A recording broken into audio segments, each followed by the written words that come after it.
Hey, it's AKAJK and today I have another YouTube video on the channel. So I'm going to cover all the announcements from WWDC 2018 June in under 7 minutes. So without further ado guys, stay tuned for the rest of this video and let's throw 7 minutes on the clock and get started.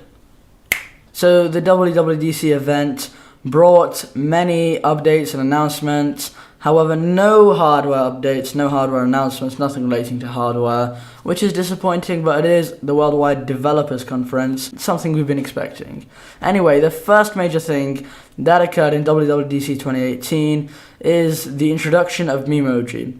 MemoMe is essentially like Animoji, but instead of having a T-Rex or a koala as the face, you have your face which you create digitally on like your phone, and then that will be the kind of message that you're sending instead of using an animal. It is a pretty novel idea, but obviously like Snapchat have done it before where you can create your own Bitmojis. It's just a similar kind of thing. But yeah, it is very customizable and in-depth while still being simple and easy to use, so that is very good and something that Apple is good at doing. Second main point from WWDC 2018 is group notifications on iOS 12. So let's say you get a ton of WhatsApp notifications, but they are like blocked because you get one WhatsApp, then you get a YouTube, and then a Snapchat, and Instagram, then you get another WhatsApp notification, piles over to become like 100. Now with the new iOS 12 update, all those 100 WhatsApp messages are going to be in one. This does happen on Android currently, but I'm glad to see it come to Apple because those of us who get tons of notifications find it very difficult to sift through and find the actual ones that we need and the ones that we want to dismiss. So with this new update, I think it will be much easier and better. The third major announcement was AR2's multiplayer updates. So Apple have been hard at work with augmented reality, and they have just announced their new package being Augmented Reality 2 or AR2, and that comes with new multiplayer features.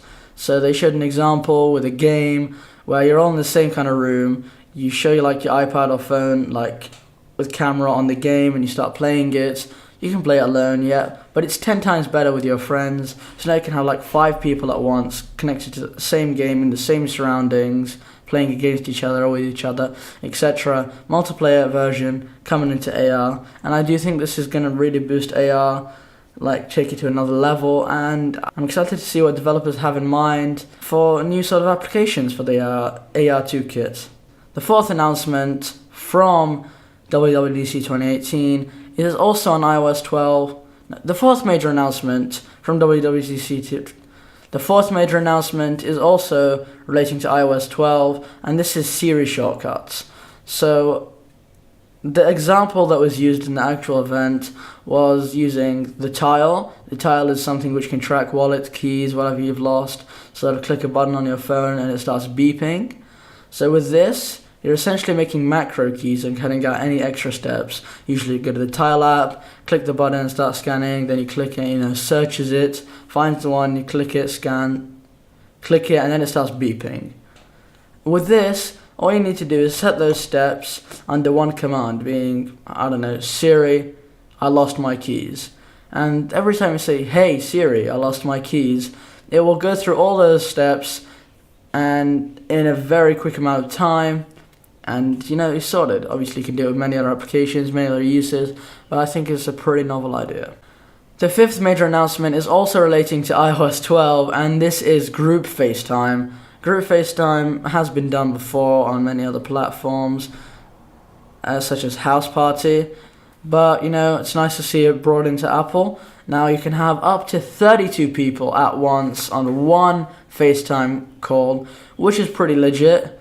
I mean, I like the sound of that. You can add Bitmojis and Animojis over your face, other weird filters. I don't know how useful that's going to be, but other filters. You can use it for YouTube collaborations, business collaborations, anything like that. I think it will be very beneficial. So the sixth feature is Apple's new dark mode. This is for macOS Mojave, and it brings a new long-awaited feature, which is the dark mode. Windows has done it before, but I believe that Apple's done it much better. Dark mode is essentially everything except your content is dark, nearly black, it's less of an invert. Invert colors are kind of annoying because all your content becomes like the blacks become white and you just look like some weird X-ray image. But with this, all the content, images, photos, videos, they stay the same, and the backgrounds become darker. Google becomes like black instead of white, things like that. And I do believe this is very beneficial in dark environments. The seventh thing that was announced in WWDC 2018 is this changing background on macOS Mojave. And essentially you have the sand dunes background, because that's what Mojave is. And it starts in the morning with a morning view of the dunes, and it gradually changes throughout the day to the nighttime view of what the desert kind of thing would look like. And it's actually legit. It softly changes like in the afternoon you'd have a very harsh lit situation, and then at night it'll be really dark and bluish and cool. So I think that is really cool. Number 8 is desktop stacks. This is a way of organizing all your files and folders that are on your desktop. Instead of having them all cluttered, just mixed up around, or using some sort of third-party software like HiddenMe Free to remove everything from the desktop, Apple have now created a very good way of keeping everything clean on your desktop by arranging all your files by either type, which puts images and folders and videos separately, or doing it by date, like created or date added, things like that. And it'll just be on a section on the right, all stacked up in like a pile. You'll get it just by the reader. All stacked up in a pile. Then when you click on it, you see everything that's actually inside it. Very clean way to deal with mess on the desktop. Ninth announcement from WWDC is the new Mac App Store, and this has definitely taken inspiration from its iOS counterpart, where it has suggestions and weekly new apps and editors' choices, and puts essays for each sort of app that the editors have chosen, and it describes it. It looks really appealing and modern, and I really like it, so I'm hyped to see the new macOS App Store. The old one was really underutilized and wasn't really that good. So yeah, I'm excited to see what's to come. And last, but maybe possibly least, I don't know, depending on what you think, is a incremental update to tvOS allowing Dolby Atmos support. So Dolby Atmos is the surround sound system that is one of the top in the world, and if you have the Dolby Atmos surround sound in your house, the new update will now allow the Apple TV to work with it and give you a much more immersive sound feel. This is really good for those of us who actually use the Apple TV a lot, and many people don't. But if you do, then this is definitely something beneficial for you. Right, so I hope I've stayed under 7 minutes. If I haven't, well, you can let me know in the comment section down below, or I'll find out while I'm editing. I do hope you enjoyed this video.